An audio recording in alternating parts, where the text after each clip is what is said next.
Okay, welcome everyone to our program today titled California's New Normal, Drought and Deluge with Ashley Boren. I'm Laurel Plimier. I'm the president of the League of Women Voters of Piedmont, and thank you all for spending your afternoon with us. Before we get to the introduction of our speaker and the topic for today, I wanted to go over just a few logistics. If you're on the Zoom call with us, please remain muted for the duration of the event, and this helps minimize background noise for us. You can post your questions for our speaker now or anytime during the presentation, either in the Zoom chat, or if you're watching us on YouTube, you can use the comments feature there, or you can also email us at lwvpiedmont@gmail.com. So, and I'll get through as many questions as I can, depending on how much time we have. And also, if you are joining us or watching us at a later time on YouTube, please subscribe and click the bell so you can get notifications of our future live stream events. And if you would like advance notice of upcoming events, you can join our mailing list on our website, which is lwvpiedmont.org. And you don't have to limit yourself to just the mailing list either. You can join us there too. And membership dues for joining the League help support our efforts in voter education and advocacy. And this also includes League advocacy at the state and national levels. And the work the League does is extremely important work, both now and for the foreseeable future. So without further ado, I will turn things over to Jennifer Trainer, who is one of our program committee chairs, and she will introduce our program this afternoon. Thanks, Laurel. I'm delighted to welcome Ashley Boren as our speaker this afternoon. Ashley is the Executive Director of Sustainable Conservation, which is a nonprofit dedicated to improving air, water, and soil quality in California. For the past 23 years, Ashley has led the organization in bringing together industry, scientists, environmental leaders, and government, groups who often have divergent and even antithetical views. She's helped diffuse conflict, find common ground, and make really tangible progress on some important issues. This year, sustainable conservation is particularly focused on California's pressing water issues, problems which affect all of us. She has launched projects aimed at groundwater and habitat restoration, innovative clean water systems for dairies, and programs to create clean drinking water, and much more. In recognition of her many contributions, Ashley received a 2007 James Irvine Foundation Leadership Award. She also serves on the California Board of Food and Agriculture, on UC California's President's Advisory Commission on Agriculture and National Resources, and on the Executive Committee of the Agricultural Sustainability Institute's External Advisory Board at UC Davis. That was a mouthful. Thank you so much for joining us today, Ashley, and now I'll hand it over to you. Thanks, Jennifer, and thank you very much for having me. I'm honored to speak to you. I was telling Jennifer ahead of the call that you have quite an impressive lineup of speakers that you all bring in, so thank you for including me. As Jennifer said, I'm the Executive Director of Sustainable Conservation, and we're a California nonprofit that's really dedicated to bringing Californians together to solve our state's tough environmental challenges. And as she also mentioned, really our current focus is water and helping California adapt to climate change and the more volatile weather it's bringing to California, and that's what I'm going to talk about today. So I have a presentation for you, so I'm going to share my screen. Give me a minute to pull it up. I always think visuals help.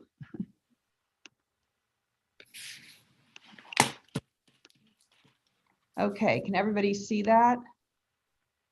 Great. So what I thought I'd do first is just give you a bit of an overview about sustainable conservation, since I imagine most of you have probably not heard of us. We've been around for 25 years, and we've been engineering what I like to call common sense solutions for managing California's land, air, and water. And we really do this in ways that make environmental and economic sense. So we're always working to incorporate the perspectives of all stakeholders. So business, government, farmers, city residents, conservationists, scientists, and really most of all, the people and wildlife of California. So our approach is to build partnerships by finding common ground and appealing to the desire of Californians to conserve the natural resources and the beautiful habitats that make California such a special and iconic place. So I also thought I'd tell you a little bit about myself and what brought me to sustainable conservation. I love nature, but I grew up in Los Angeles where there was not a lot of it. But fortunately for me, my family vacationed in the Sierra Nevada, the California desert, and at the beach. And my love for those landscapes inspired me to major in biology at Stanford. And then after graduation, to venture beyond California to see more of the world by working for the Nature Conservancy in Latin America for 4 years. And through my travels in Costa Rica, Ecuador, and Mexico, and this is a picture of me in Mexico with some of my colleagues in the mid-1980s, but through my travels in Latin America, I learned that the traditional approach to conservation back then, which was really involved buying up land, locking it up, and basically keeping people out, really alienated local populations. And that approach felt wrong to me. While the goals were admirable, the practice of closing off land really pitted local people against conservationists, and conservation just can't succeed if it pits one set of interests against another, leads to failure, whether in the form of resistance or sabotage or even violence. So I thought there had to be a better approach through collaboration and in making conservation economically attractive. And that means creating incentives so that different people can buy into a common goal, even if they have different reasons for doing so. So a great example is dairy farms in the Central Valley in Marin and Sonoma are California's largest emitters of methane. And methane is a greenhouse gas 30 times more powerful than carbon. So there's now technology that enables dairy farmers to capture that methane and turn it into renewable energy that powers their farms. And in the case of Albert Strauss, of Strauss family creamery fame here in the Bay Area, his electric car. So cow power is the kind of win-win we would really like to see more of. So what I saw in Latin America encouraged me to go back to Stanford. I got an MBA and a master's in applied economics. And then I went to Smith & Hawken, a garden supply company in its early days. And my experience there was just great training for my work today at Sustainable Conservation, which is really a blend of my environmental and economic interests. So at Sustainable Conservation, we do respect business and we want to find common ground with all businesses and incentivize them to be stewards of our natural resources. So we don't treat business as the enemy. So today, I want to talk with you about a critical aspect of life in California that's changing for businesses, farmers, residents, and our wildlife, and that is our new water reality. Water in California has always been a contentious topic, one that has long been shaped by limits and tested by shifts in population. And it's all made more intense by a changing climate and more volatile weather. So I'm not here to scare you. My goal is really to share the valuable knowledge that Sustainable Conservation's gathered over the past 26 years. And I hope I can enlist you to work with us in supporting pragmatic water policies that have proven successful as we adapt to California's new normal. So I'm really looking forward to the Q&A, but first I'm going to share some background about California's water history, how dynamic weather events are intensifying an already changing climate. So I'm going to start with the basics, plumbing, where California water comes from, where it goes, and who gets what along the way. So most of California's water comes in the form of rain or melting snowpack. With the intense storm events we had in 2017 and 2019, which you may remember, you may have heard the term atmospheric rivers. So what do we mean by that? It's exactly what it sounds like. Narrow jets of air that carry huge amounts of water vapor from the tropics. NASA estimates that these rivers carry a water load equivalent to 25 Mississippi rivers. With climate change, these airborne rivers are going to strike more frequently and more intensely from now on. But even with all the rain we got back in 2017 and 2019, we're really not out of trouble when it comes to drought. Our change in climate means that we will have more severe and frequent weather extremes. So you'll have cycles of heavy rainfall in the form of these atmospheric rivers, followed by inevitable drought. And thankfully, we have developed ways to store some of the rain. And that's important because we want to avoid wasting rainwater. Rainwater in California is often runoff water. It's as if you made a habit of scraping your dinner leftovers into the compost or the disposal instead of putting your pasta or your minestrone in a container and enjoying it for lunch the next day. Most of our water rushes down concrete streets, canals, paved over river banks, and it's gone, literally down the drain. Last year, the LA Times reported that 80% of Southern California's rainfall runs off and is wasted. 80%. Put another way, the amount of runoff from just one big storm in Los Angeles could supply the city's whole population with water for an entire year. So that's waste on a pretty massive scale, and we really need to fix that. And so I'm going to share some proven approaches for doing that. So the rainwater that doesn't rush out to sea gets stored, either in surface reservoirs or in the snowpack of the Sierra Nevada, California's largest reservoir. We also get water from the Colorado River. It's a major water source for Southern California cities and farms, and that river water is shared with 7 different states and Mexico. So to summarize, rain, snowpack, and Colorado River are California's key sources of surface water. We also have tremendous reserves of groundwater. And I know these terms can be confusing, so I'm just going to briefly explain the difference between surface water and groundwater. Surface water is found in lakes, rivers, streams, and snowpack, while groundwater is found in the spaces under the earth in geologic formations of soil, sand, and rocks called aquifers. So as the name suggests, surface water is above ground and groundwater is below. And I like to think of groundwater as our savings account for the years it doesn't rain as much. We draw it down for drinking, agriculture, and manufacturing. And like any savings account, we have to replenish it. But here too, California has struggled.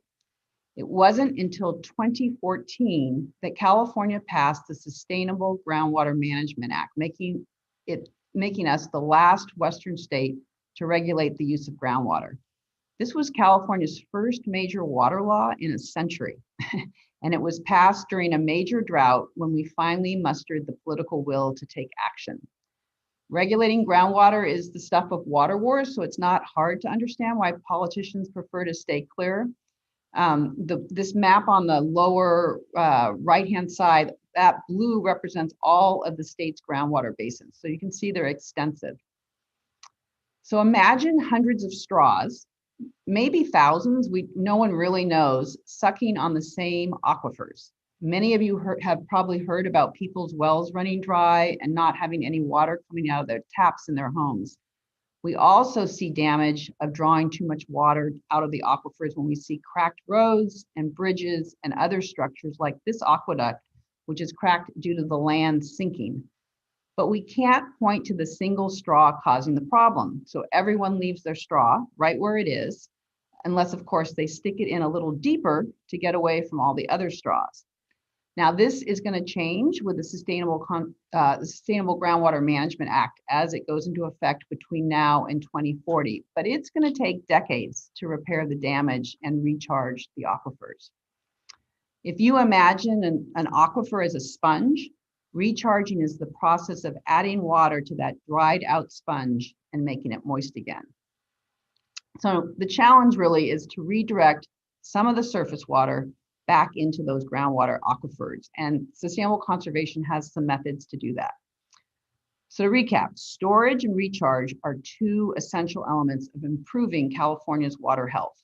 So now let's get back to who gets what. If you watch the classic movie Chinatown, I don't have to tell you that who gets water and at what cost has long been the subject of contention in California, and for that matter, the entire American West. And it gets tougher when you consider that California has grown a lot since the water wars of the 1930s.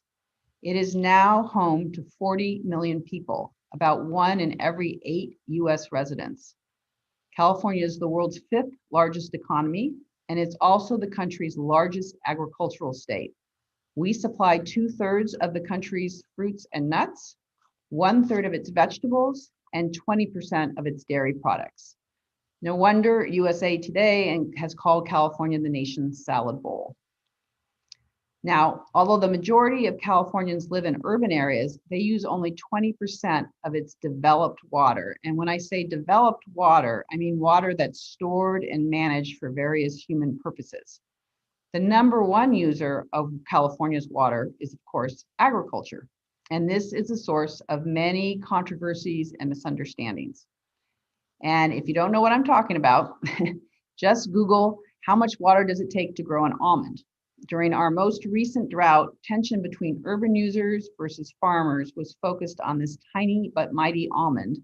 Mother Jones magazine even ran a cover image of an almond with Dracula fangs. But on the flip side, California farmers have a lot to say about how our water has been managed, and in their opinion, really badly mismanaged. If you've driven on I-5 through the Central Valley, you've seen the billboards. Many farmers think Californians don't understand or appreciate the people who provide their food and who have made this the most productive agricultural region in the world. So there are huge gaps of knowledge and a lot of confusion and misinformation about just who in California is a water waster. And you may remember the glee that many got during our last drought from the articles and websites shaming the rich and famous in California by name and number of gallons used for their lavish lawns or their golf courses, swimming pools, and front yard fountains. Some of my favorite Giants baseball players were taken to task. But it gets a lot more extreme when you add the farmers into the mix. Depending on how you measure it, agriculture does use about 4 times the amount of developed water in California each year as do people in cities and suburbs. But here is one of the big points I want to make, and that is that it takes water to grow food. And food is made up mostly of water. As one of only 5 Mediterranean climates in the world, California is able to produce abundant amounts of healthy, nutrient-dense crops. So really, this is something to be celebrated, not to feel guilty about. And here in the Bay Area, where we are a bunch of foodies, we are very fortunate to be able to source our food habits locally and to export the bounty to the rest of the world. So now I've covered where water comes from, how it gets stored, where it gets wasted, and who uses it. The next big challenge is how to move it. Rain in California typically falls more heavily in the northern part of the state and is redirected for use in the population centers of the Bay Area and Southern California, and then the huge agricultural region of the San Joaquin Valley. The story of water in California is really a story of transporting it from where it falls to or gets stored to where people and farms need it. California's plumbing systems are a complex network of reservoirs, canals, and groundwater storage sites, linking major water supplies to major water demand centers.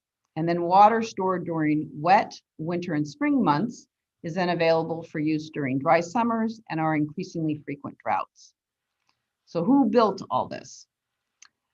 I'm going to give you a really simplified schematic of the major parts of California's plumbing system. This is the Sacramento River, which is the principal river in Northern California and the largest river in the state. Coming in from the right is the San Joaquin River, which starts high in the Sierra Nevada and runs about 366 miles through the Delta and into the San Francisco Bay. The Los Angeles Aqueduct carries water from the eastern Sierra Nevada to Los Angeles.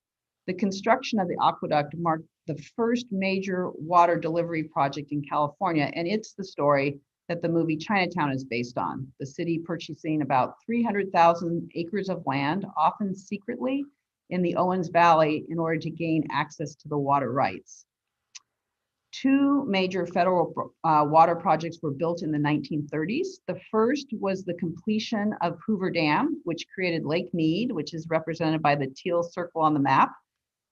Hoover Dam enabled Colorado River water to be stored and distributed, including to California, through the Colorado Aqueduct.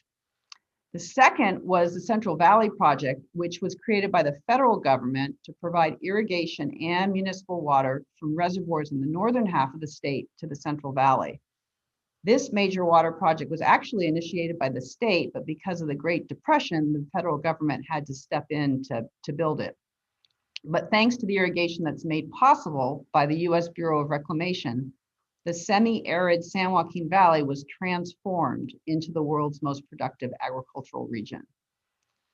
Another huge transfer began in 1960 with the State Water Project under the management of our Department of Water Resources, and it was the brainchild of Pat Brown and a passion carried on by his son, our former governor, Jerry Brown. This aquatic lifeline brings water from Northern California to Southern California through a series of reservoirs in the Central Valley, and then pumps it over the Tehachapi Mountains to Los Angeles, which is the biggest lift of water in the world.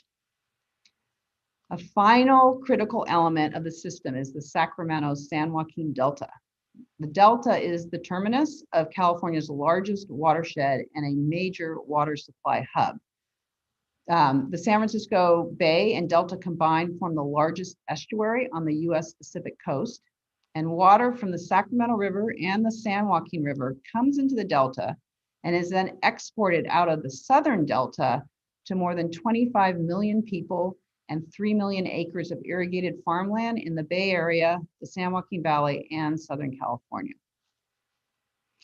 So, as you can see, California moves huge quantities of water over vast distances, challenging terrain at enormous costs. And the important points to take away from this fairly crude map of California's plumbing system is that it's immense, it's expensive, it's outdated, and it's really complex to manage. To add to this, California has over 500, that's 500 independent water agencies managing water. And this makes it difficult to coordinate the competing priorities of different jurisdictions. So these priorities are things like flood protection, water supply, reducing the environmental damage that dams have caused, addressing the long-term excess pumping and pollution of groundwater, maintaining and updating infrastructure, and then adapting to a smaller snowpack and more intense storms as our climate warms. And our infrastructure is creaky at best. The failed spillway at Oroville Dam, which is part of the State Water Project, is just one example that's been in the headlines, but there are many fragile structures across the state. So climate change is making each of these factors more challenging. Our water system was designed for the hydrology and weather patterns and population of the 20th century. It's really completely inadequate for the realities of climate change.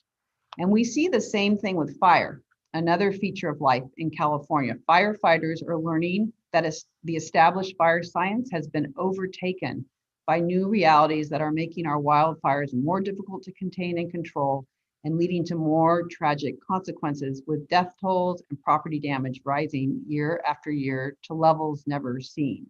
So our water and climate scientists are telling us something very similar, that new water models are changing nearly as quickly as the climate.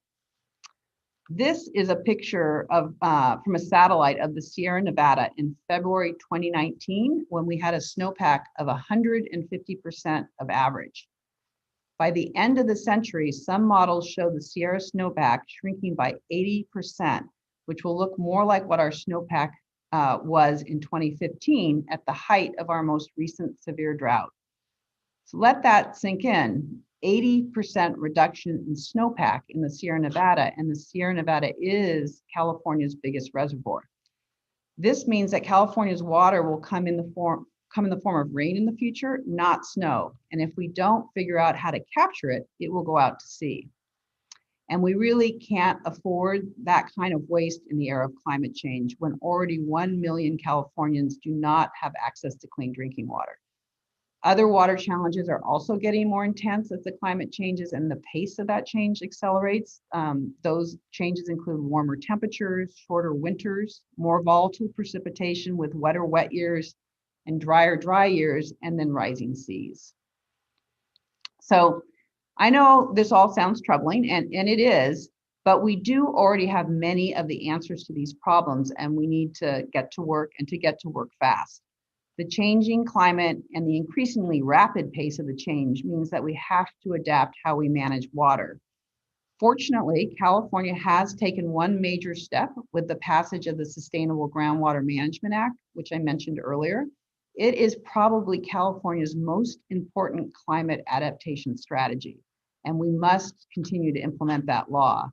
An important first step is the groundwater sustainability plans that the first group of water agencies submitted in January of this year. Those plans must show how these water agencies will bring their groundwater aquifers into balance so that over time, farmers and cities are not taking out more water than they're putting back in. Ground zero is the Great San Joaquin Valley, where groundwater overdraft has been the most severe. All of the areas in purple in this map are critically overdrafted basins, and you can see that they essentially cover all of the San Joaquin Valley. To get into balance, this region must reduce its water use by 15%. And 15% may not sound like a lot, but it's the equivalent to the amount of water that 2 to 3 million homes would use in 1 year. So remember how much water is wasted in one storm's worth of runoff in LA? We should be able to fix this. Now, because agriculture uses nearly 90% of the water in the San Joaquin Valley, farmers are going to need to either pump less, recharge more, or most likely some combination of both. Sustainable conservation is helping implement the groundwater law by helping water agencies and farmers capture that water in high water years, excess floodwaters that are not needed for fish and wildlife that would otherwise flow out to the sea and sometimes flood communities in the process. And we're advocating that we let nature do what it used to do, but in a more managed way. So before we had agriculture in cities in the Central Valley, the rivers that came out of the Sierra Nevada, particularly with heavy snowmelt, spread out across the Central Valley. It was basically like one gigantic wetland.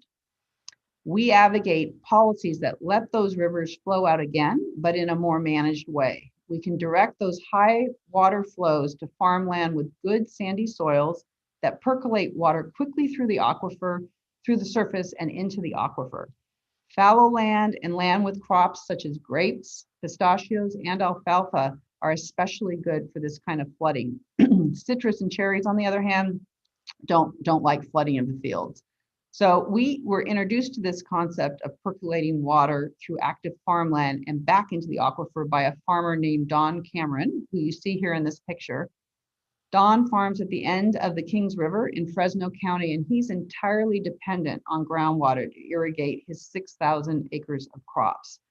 The Kings River regularly floods, so he got the idea to let it flood onto his land with the purpose of recharging the groundwater aquifer below him. And in 2011, 2017, and 2019, all high water years, he was able to recharge a significant amount of water with no impact on the health or yield of his crops. So there is great potential for this low-cost method of groundwater recharge across the San Joaquin Valley, and Sustainable Conservation is actively conducting research and outreach and developing the tools and policy to make this standard practice. Capturing the water that would otherwise flow out to sea could address up to 1/3 of the San Joaquin Valley's groundwater overdraft problem. And then capturing water in our high water years will help increase our water supply, but it also will reduce flood risk for communities, and it can also increase habitat for fish and wildlife.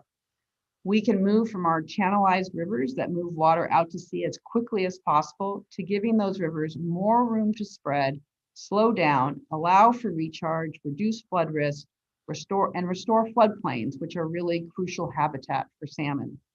If you've ever driven to Sacramento in the winter, you've driven over the Yolo bypass and all the rice fields that are very full with water, protecting Sacramento from flooding and providing great habitat for fish and wildlife. And we really need more of those types of areas across the Central Valley. So before I wrap up, what can we all do? You can continue to get educated about water in California. It's a fascinating and absolutely critical topic for all Californians to understand.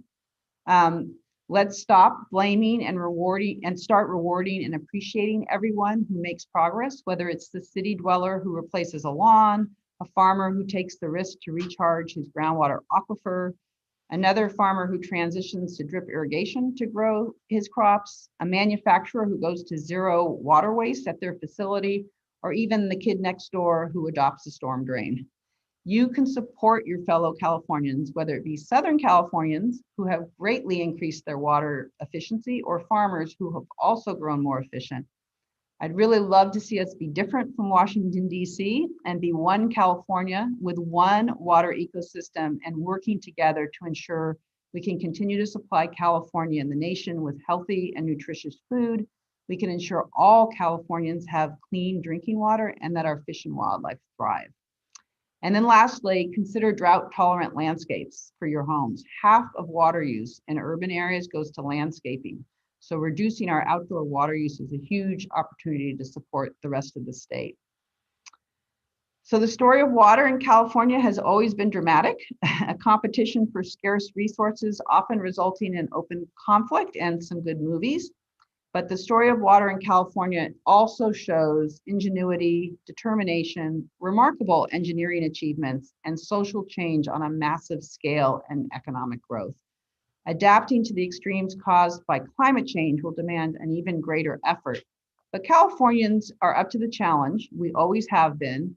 So I've outlined some of the ways California can create a 21st century water system and remain a world leader in economic and environmental terms. And I hope you'll join sustainable conservation in supporting policies that make us smarter and more sustainable water users. And I would be glad to take questions with that. Thank you. That was fast and furious, and we do have a lot of questions. Really fascinating topic. So let's start with the Groundwater Conservation Act. When was it enacted? Why is it taking so long to implement? Like, was that by design? Is it cost related? And is there any way to accelerate the implementation of it? Great question. So as you might imagine, it was a pretty intense negotiation between the variety of interests to get that law passed. You know, the fact that we hadn't had a water law passed in 100 years tells you how difficult it can be. So that was one factor. The reason for the long time frame, basically 20 years for implementation, is that particularly in places like the San Joaquin Valley, but also other areas, the Central Coast as well, there's going to be a real economic impact to not being able to particularly grow as much food as has been grown before. So the idea is to allow basically a time period for that region to adapt economically, and hopefully, while there will be economic harm, hopefully minimize that to the greatest extent possible. A third reason is that, as I mentioned, like, there are 500 different water agencies. These water agencies are not used to working together, but our groundwater basins really don't consider political boundaries. They have to be managed in a coordinated way. And so these water agencies are all learning how to work together, you know, forming memorandums of understanding about how they're going to work together. And even that had required some time, in addition to just getting the data and the information to know how overdrafted is this basin, you know, and what is the water budget and what does that need to be going forward. So there's a lot of reasons for it. And so that's my answer. And I don't think, I guess that final thing is I don't think there is a way to speed it up. I do think that there is a way to focus efforts on the most serious issues. And I think the most serious issue is the fact that we have 1 million Californians who don't have access to clean drinking water. So we have to provide those people with water. and restore their groundwater basins so that they can rely on that going forward. So I think we can prioritize those issues and get those resolved more quickly. Which leads me to a follow-up question about the competition between agricultural water and home water usage. And is all of that water coming from the same source? Don't agricultural areas have, you know, a lower bar for clean water? And, you know, do both of those users need to be taking their water from the same source? So generally speaking, you know, we all have the same sources of water. It is true that agriculture doesn't need to do the same kind of treatment that we need to do for our drinking water. And in fact, that is one of the reasons that we pay more in urban areas for our water than farmers do, generally speaking, because we've got to get that water, you know, into our cities, treated, and then out to all the various homes and apartment buildings. So the cost of just delivering it is significant. You know, in the San Joaquin Valley, where, you know, we have these communities that don't have clean drinking water, they are looking at switching sources. So instead of having the community dependent on a groundwater basin that's water level is dropping, how can we get them surface water, which is very high quality water, instead, and treated to the level they need? So there is some looking at how to change that to solve some of the short-term issues. Is one of the issues that the Groundwater Act is trying to combat is that California is maybe producing more fruits and vegetables than we should, given our natural climate? And is that the main impetus behind the changes? I think it's one of them. You know, there are groundwater basins we have groundwater basins in Southern California and areas that are non-agriculture as well. Most of those the problems have been addressed. I think it is true that we are probably producing more food than we can sustainably do. And that is what has caused the need for the Sustainable Groundwater Management Act. So I don't think there's a way to bring the groundwater basins into balance and ensure that we have that water for the long term without reducing the amount of acreage that's in production in parts of the state, and particularly the San Joaquin Valley. So yeah, that was a big impetus. But if you think about it longer term, if we want to have a sustainable farming system, which we will still have, we need to address this issue now, and really we should have started addressing it decades ago. And one last follow-up on this line of questions. So if California stops producing as much fruits and vegetables, who then will produce them instead of California? And will that result in a food shortage in the country or even internationally? Good question. I don't know. I don't know if I can really answer it. You know, if we can't produce certain products or the amount of products that we have, those will start being produced elsewhere, potentially in other parts of the United States, potentially in other countries. And, you know, an interesting thing to think about with climate change is, you know, a lot of folks have talked about, well, we should have food independence. And I do think being able to source a lot of our own food in the United States is just a food security national interest. But when you also realize that climate change is going to have these dramatic impacts of droughts, et cetera, not just here, but elsewhere, having some interdependence between growing regions is also going to be important. So regions that aren't hit hard can supply those that have been hit hard in a given year. So we have a bunch of questions about the flooding and percolating through the sandy soil. So how much of the land in the San Joaquin Valley would be the sandy type of land that method would work for. And well, we'll start with that and then I'll move on. Yeah, I don't know the exact number of acreage or the percentage, but I do know there's a significant amount of sandy soils that are good for percolation. So it's really a matter of, and we've actually developed a tool to help water agencies plan for this. They can determine how to optimize recharge in their basins, and it looks at where the best soils are for percolation, where is the conveyance of the water going, and then what fallow land or crops can handle it. And it takes all that information and allows the water agencies to run scenarios about how to optimize recharge in their basins. And overall, both our studies and the studies of the Public Policy Institute of California show that we think this solution could address 1/3 of the overdraft problem. So again, it doesn't solve everything, but it sure makes it's a big help. It's definitely an important part of the solution.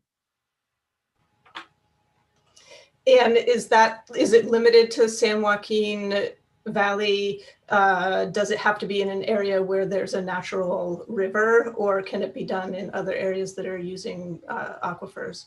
Recharge can be done in other areas too. Generally, the San Joaquin Valley and even the Sacramento Valley have the benefit of, the Great Sierra Nevada with all of that snowmelt and things that come out of the Sierra. In some areas in Southern California, they actually inject water into groundwater aquifers to keep them in balance and to prevent the seawater from intruding into those aquifers that are closer to coastal areas. An area like the Central Coast, let's say, Pájaros, Salinas, they have some opportunities to do groundwater recharge, but they've got a lot clarier soil over there, and the geology is not as good. Plus, they don't have as much source of the water to recharge because they've just got the coastal mountains as opposed to the Sierra Nevada. So it is possible in pretty much all parts of the state with different techniques, but probably the biggest opportunity, both because of how badly overdrafted they are and the amount of water coming out of the Sierra Nevada, is the San Joaquin Valley. You mentioned seawater. So as sea levels rise because of climate change, how is that affecting our freshwater and like all of the different plans that you've talked about today? Sea level rise is obviously a huge concern for the state for lots of reasons. In terms of freshwater, we have groundwater aquifers along our coastal areas, and as sea level rises, that puts more pressure on those aquifers. So if you think about, and we have a lot of agriculture on the Central Coast too. So as water gets drawn out, if it's not being replenished, it creates a void that then allows the seawater to move into, and seawater has been steadily marching inland over the years. So they are also trying, the Sustainable Groundwater Management Act applies to those regions as well, because it's essential that they don't take out more than they put back in to prevent that seawater intrusion from happening, because that's not good for drinking water or for water for agriculture. That really makes it's pretty untenable. And there's progress being made there. So I am going to turn now to more urban areas. Lots of questions about urban areas. I guess we'll start very locally. What specific local water policies and regulations might you recommend for a small city like Piedmont, for example? I think I'm a person who's more in favor of carrots than sticks. Although I do think sticks are important. So I think any incentives that can be provided to motivate homeowners to transition landscaping to drought, California friendly drought resistant landscaping would be a great move, because it really is where the greatest opportunity for water use efficiency is our outdoor landscaping. And, LA has been very successful with incentivizing. One of the reasons the Southern California's water efficiency has increased so much is because of the incentive programs they've provided. So in urban areas, there's also a lot of groundwater runoff. I know when my son was little, like sort of preschool age, we'd get a big rain, which was a little unusual, and he would run outside and literally like put his whole body into the gutter, you know, next to the sidewalk, and let the river of water come over him. It seems like there must be some way to capture that water. Is that something that you are working on?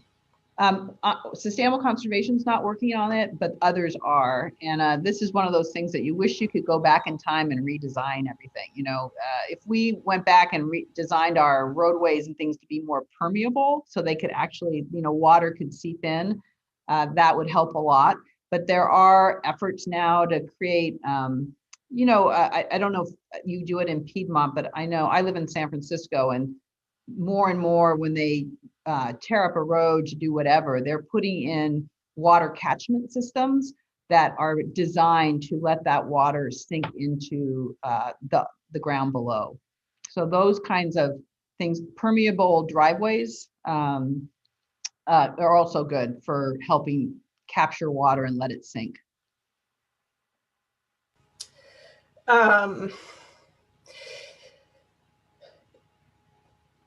So is there a way to meter wastewater volumes so that you could incentivize that sort of gray water or you know, wastewater collection? Stormwater capture. I'm not sure about metering it as much as trying to figure out, you know, capturing what's easier about working in a rural area is it's easier to imagine how you let that water spread out, right, and sink into soils that have not already been paved over. It's a little harder in urban areas, but there are ways like these catchment systems to do it. You mentioned gray water, and you know, there's a lot of work being done by water agencies in urban areas to think about how they call it purple pipes. You know, how can you recycle or reuse water for certain types of activities that doesn't have to be treated as fully as it would be for drinking water. Lots of efforts at recycled water as well as another way to really help the state's water sustainability that are positive as well.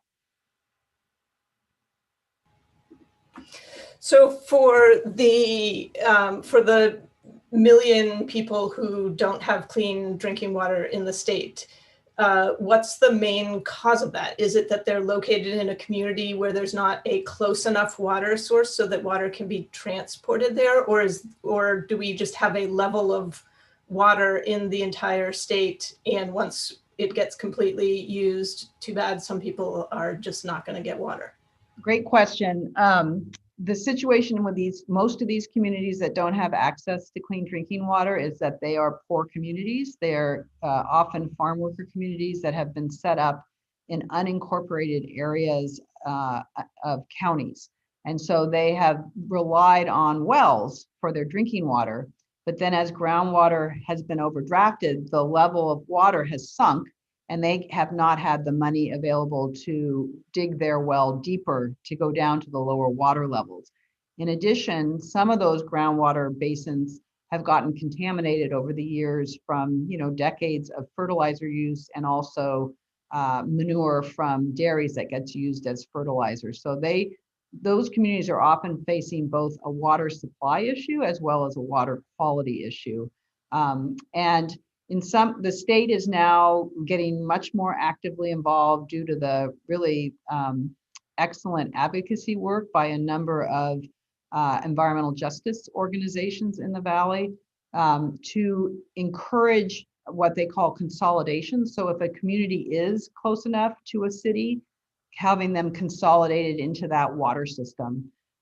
That's one solution, but some of these communities are not close enough. And then in some of these rural areas, there's too many disparate wells that are you know, scattered throughout an area that's not feasible to have a consolidated system. So I guess in summary, you know, poverty has a lot to do with this. But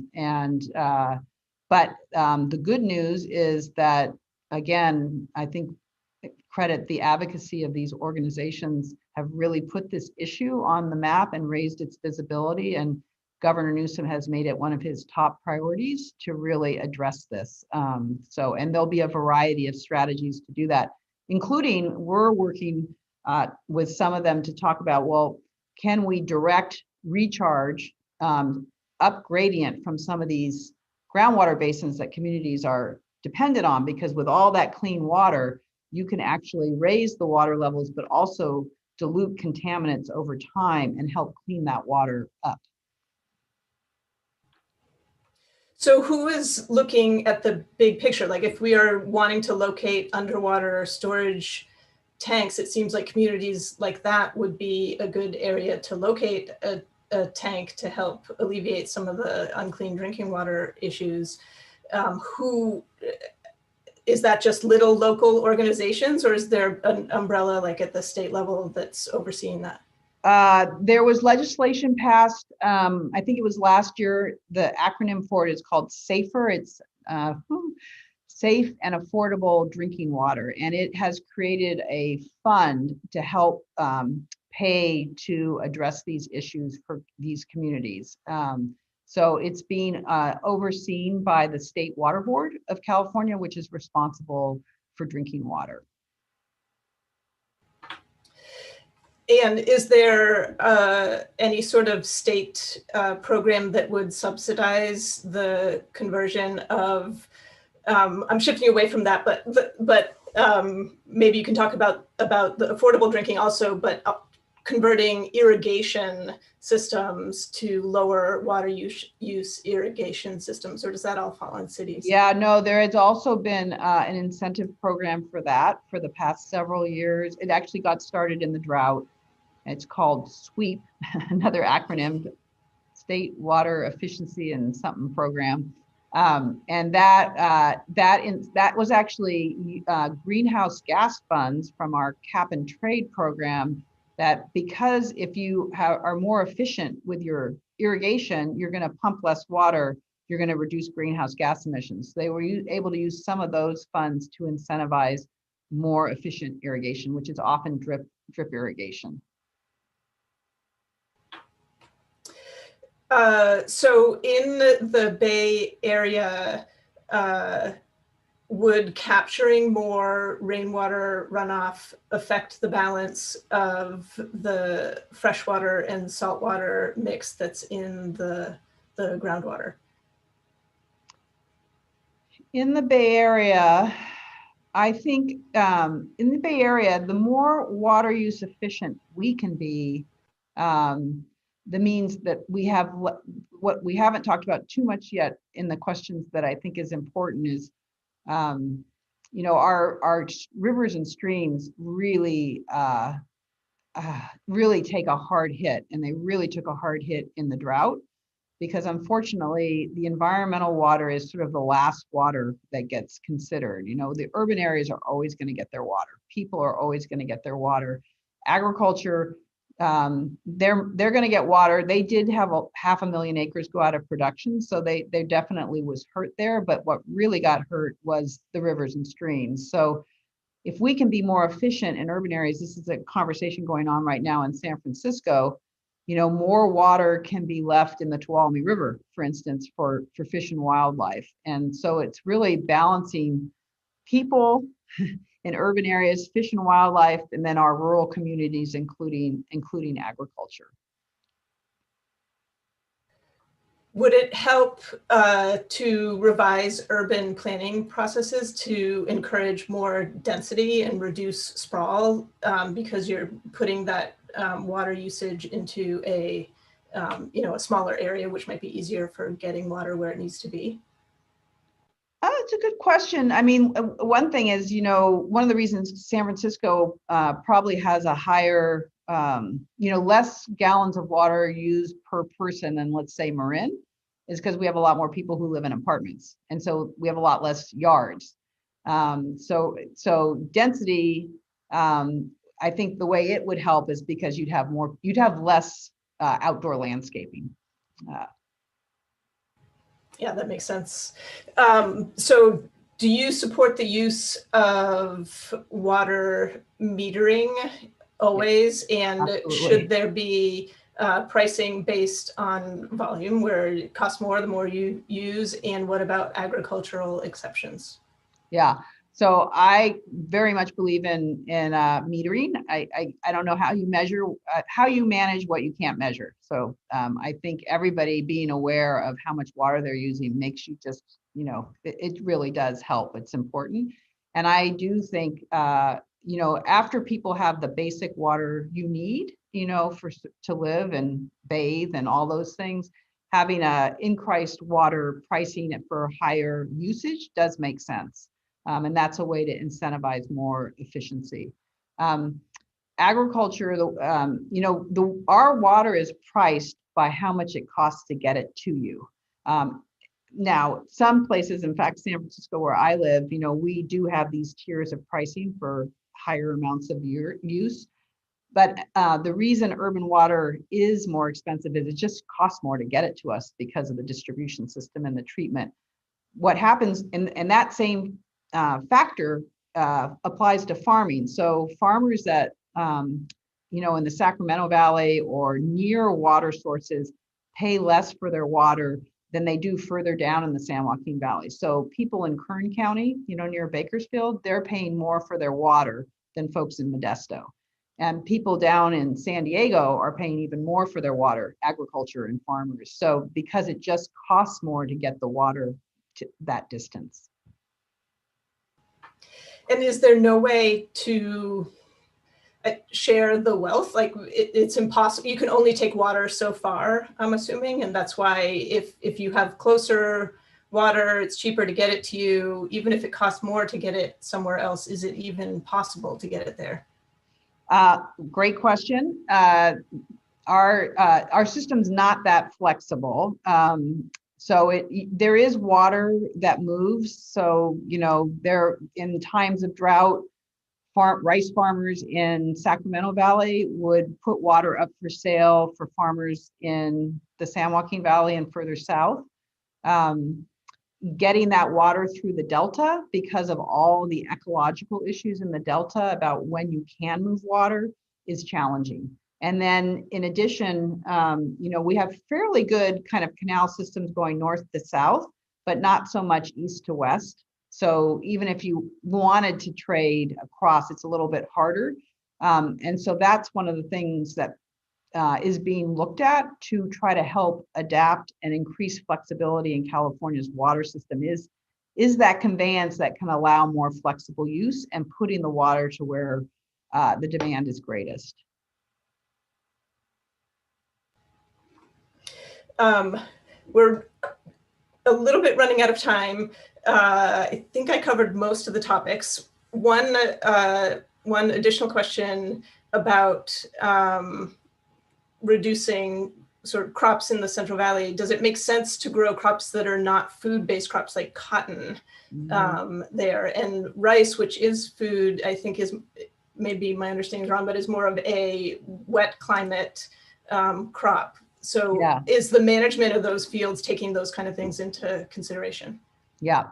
So first I'll say something about rice and then I'll go to your first question. So one of the interesting, I get this question a lot, like we shouldn't grow rice. Rice takes a lot of water and it's grown in different climates.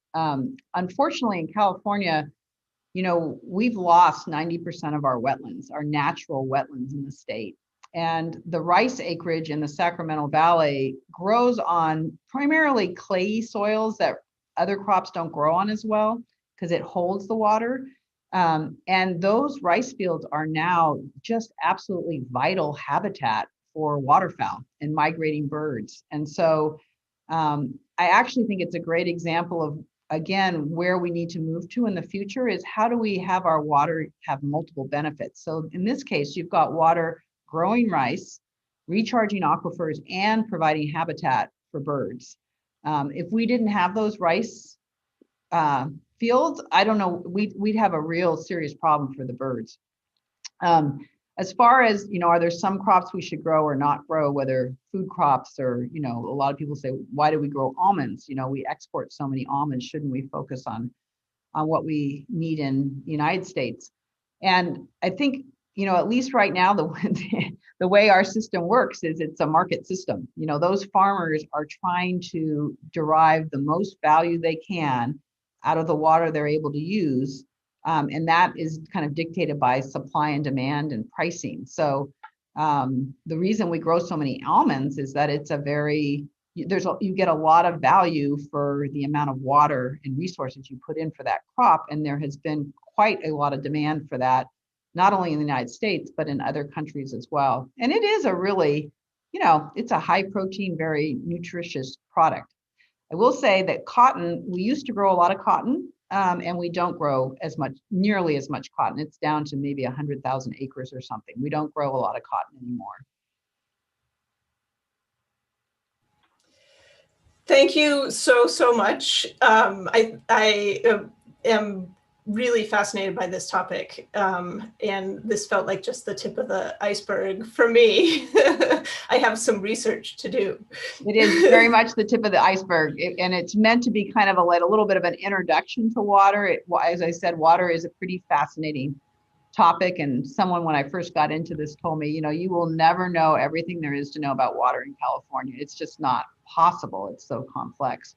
But it is something we really need to grapple with. It's obviously essential to survival. So thanks very much for letting me introduce you to the topic. Yes, thank you. Thank you for taking the time to be with us. And thank you to Jennifer and Julie, who are our program chairs, for putting the program together. And I will just say, we're going to do a series. There's a lot of good questions tonight about food and agriculture. We're going to do a series the first part of next year about food and the environment. Experts are really saying that we will not address climate change if we don't figure out how to rethink our food system and what we eat. So we're going to run a series of top webinar topics and panel discussions on that next year. If you're interested, you can sign up or go to suscon.org/subscribe, and you'll get notifications of that. Perfect. Thank you so much. And that officially ends our program for tonight. Thank you to everyone who took time out of your afternoon to be with us.